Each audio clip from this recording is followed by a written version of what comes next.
Sa gitna ng gera sa Middle East at krisis sa petrolyo, sinabi ni Pangulong Bongbong Marcos na baka may dahilan na para sa joint oil exploration.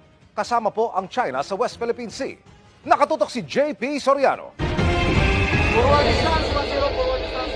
Di maikakailang uminit ang tensyon sa pagitan ng Pilipinas at China sa mga pangyayari sa West Philippine Sea.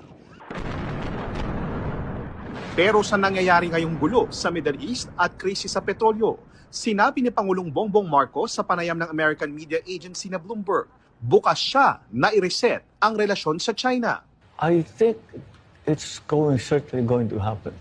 I don't think that's something that that is like an option. It's happening now. There's going to be a very, very serious restructuring. They will have a lasting effect. And there will have to be a new normal. Sa gitna ng walang prenong pagtaas ng presyo ng krudo, tinanong ang Pangulo kung bukas siya sa isang joint oil and gas exploration kasama ang China. Kahit sa pinagtatalo ng teritoryo gaya ng West Philippine Sea. Sagot ng Pangulo, baka raw ngayon merong dahilan para gawin na ito. Something that we've been talking about for a great deal.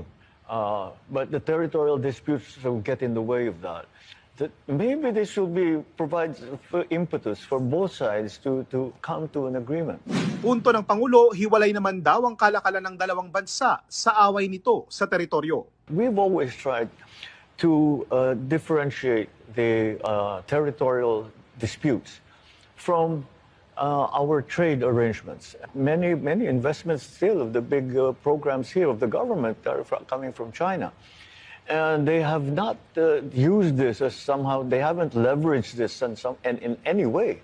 In quite the contrary, they have been very, very helpful. Sa datos ng Department of Energy noong 2020, ang undiscovered resources daw sa West Philippine Sea aabot sa mahigit 6 na milyong bariles ng langis at mahigit 7 bilyong cubic feet ng natural gas. Kabilang sa pinaniniwalaang mayaman sa natural gas ay ang Recto Bank na nasa loob ng exclusive economic zone ng Pilipinas. Dating may joint marine seismic undertaking ang Pilipinas kasama ang China at Vietnam para sana sabay-sabay na magsaliksik sa mahigit 142,000 kilometers na bahagi ng South China Sea kasama na ang West Philippine Sea. Pero ipinawalang bisa ito ng Korte Suprema noong 2023. Labag daw kasi ito sa konstitusyon dahil pinapayagan ng kasunduan na makilahok sa pag-explore ng likas na yaman ng Pilipinas ang mga kumpanyang 100% foreign-owned.